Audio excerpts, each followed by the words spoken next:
CARICOM gets multi-million-dollar aid package from the EU. Talks begin to replace preferential trade pact between the ACP and the EU. Chile says it places high priority on its relationship with CARICOM. These and other stories are in the CARICOM news highlights for Friday, April 19th, 2019. I am Tusankin English Francis. And I am Michelle Nurse with the details. A development cooperation package of over €1 billion has been allocated to the CARIFORUM region under the 11th European Development Fund. On Monday, April 15th, CARICOM Secretary General Ambassador Erwin Larocque signed 6 financing agreements with the EU's Commissioner in charge of International Cooperation and Development, Nevin Mimica. The money will support the framework for CARICOM integration and the implementation of CARIFORUM States Economic Partnership Agreement. Also on the agenda are the Caribbean Investment Facility and criminal justice systems. It is also testimony to the commitment of both the European Union and CARICOM and CARIFORUM to the importance of regional cooperation and integration as a means to address the enormous challenges faced by this region. I look forward, like you, to timely commencement of implementation so that the benefits to be derived can be felt in the short to medium term. That signing also took place just before the formal start of negotiations for a new trading arrangement to replace the ACP-EU Cotonou Partnership Agreement, which expires in 2020. Jamaica's Minister of Foreign Affairs and Foreign Trade, Senator Kamina Johnson-Smith, hosted a meeting in Kingston that had the participation of 9 CARIFORUM ministers, the EU and ACP chief negotiators, the Secretaries General of both the ACP and CARIFORUM, the Director General of CARIFORUM, and other dignitaries. Minister Johnson-Smith said the ACP-EU partnership was very important to attaining national and regional development goals within the ACP. The Caribbean Court of Justice celebrated its 14th anniversary on Tuesday, April 16th. President of the court, Justice Adrian Saunders, spoke about its increasing profile. In this, our 14th anniversary, on the occasion of our 14th anniversary, we are particularly pleased because over the last year, we've actually heard and determined 34 cases in the appellate jurisdiction and 7 cases in the original jurisdiction. Now, usually in the original jurisdiction, we would only hear about 2 cases annually. So that to have heard 7 in the 1 year and the record 34 that we heard in the appellate jurisdiction, it speaks to the growing confidence that the people of the region have in the court. It also speaks to the extent to which the court is accessible to the ordinary man, woman, company, entity in the Caribbean region. The court, which is located in Trinidad and Tobago, was inaugurated in 2005 to replace the London-based Privy Council. The CCJ's mission is to protect and promote the rule of law as a court of final appeal and as guardian of the revised Treaty of Chaguaramas. So far, Barbados, Dominica, Belize, and Guyana have made the CCJ their final court of appeal. The crime and security situation in the region demands greater collaboration and cooperation among CARICOM member states. This was the view of CONSLE, the Caribbean Community Ministerial Council for National Security and Law Enforcement, at its recently concluded meeting.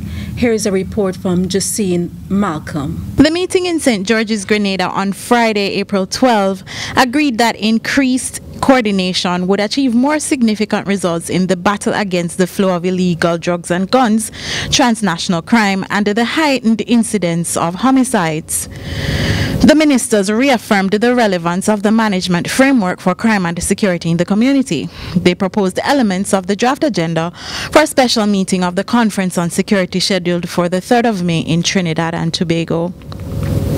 The ministers acknowledged that greater sharing of intelligence and data among the member states was absolutely necessary to improve the security environment.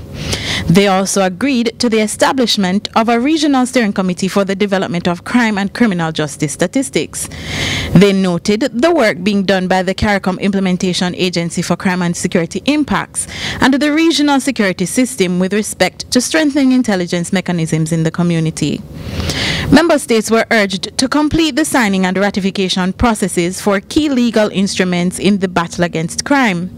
These are the CARICOM Arrest Warrant Treaty and the Agreement on the Return and Sharing of Recovered Assets. The Council, having had a successful session, also agreed to meet at least twice a year in order to fulfill their responsibility within the framework. This meeting of Consley was held under the chairmanship of Dr. the Right Honorable Keith Mitchell, Prime Minister of Grenada. The Republic of Chile places high priority on its relations with CARICOM and is interested in closer cooperation.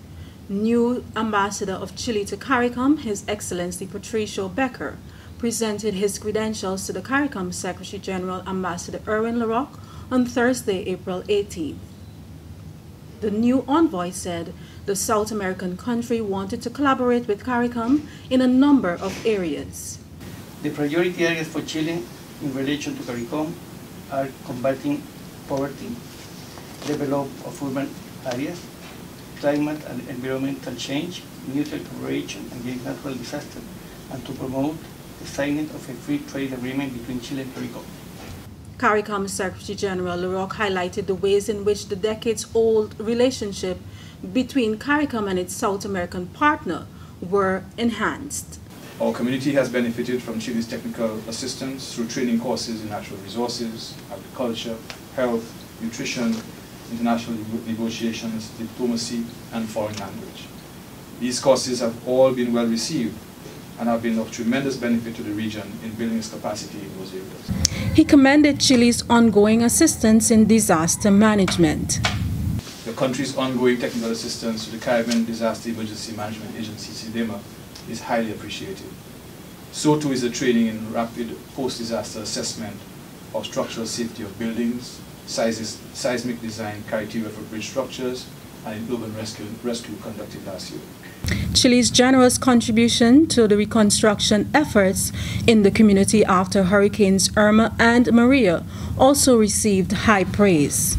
I wish to take this opportunity to place on record CARICOM's appreciation for Chile's understanding of our challenges and for your generous contribution to our region's reconstruction process and climate resilience efforts following the passage of Hurricanes Irma and Maria in 2017. He told the new envoy that CARICOM needed countries like Chile to be advocates in the international community for the region's concerns on access to concessional development financing. We must have access to concessional development financing well in advance of a disaster.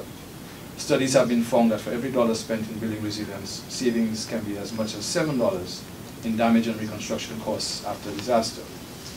However, due to the criteria of access being determined by GDP per capita, many of our member states have been excluded, have been classified as middle-income countries. From our perspective, there's an urgent need for the international community and international financial institutions to change the criteria for middle-income SIDS. Substantial weight must be accorded to our vulnerability. The OECD has begun looking at the issue, and we request countries like Chile, our friends, to advocate in the international community on our behalf. President of Cricket West Indies, Ricky Skerritt, has applauded the contributions to sports of the late Patrick Russo, who died on Wednesday, April 17th. Patrick Russo was the president of the West Indies Cricket Board from 1996 to 2001. The Cricket West Indies president said Russo's sharp legal and business mind played significant roles in the region's hosting of the ICC Cricket World Cup in 2007, as well as in establishing Sportsmax. Russo was the driving force behind the incorporation of the WICB in November 1998. He started the transformation of the organization into becoming a more corporate operation and was instrumental in the permanent relocation of the corporate headquarters to Antigua and Barbuda. Pat Russo was 85.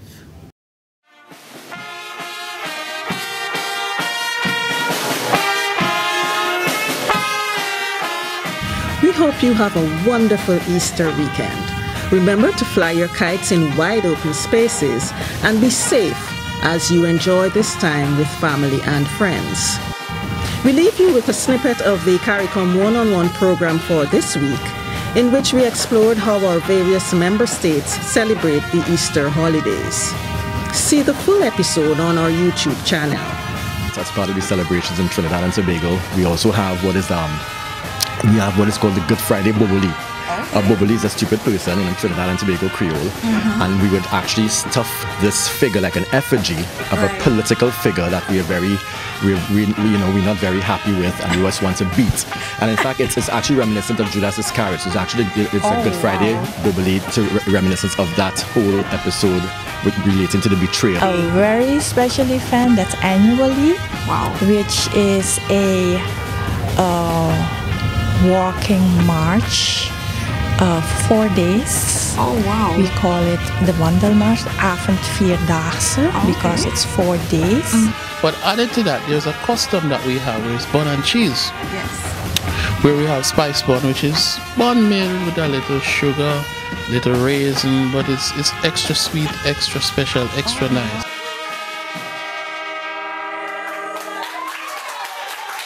Remember, you can find the details of these and other stories on the CARICOM Secretariat News blog, today.caricom.org. Visit the CARICOM website at www.caricom.org. Like our Facebook page, follow us on Twitter, and be sure to subscribe to our YouTube channel. Thanks for watching, and see you next time.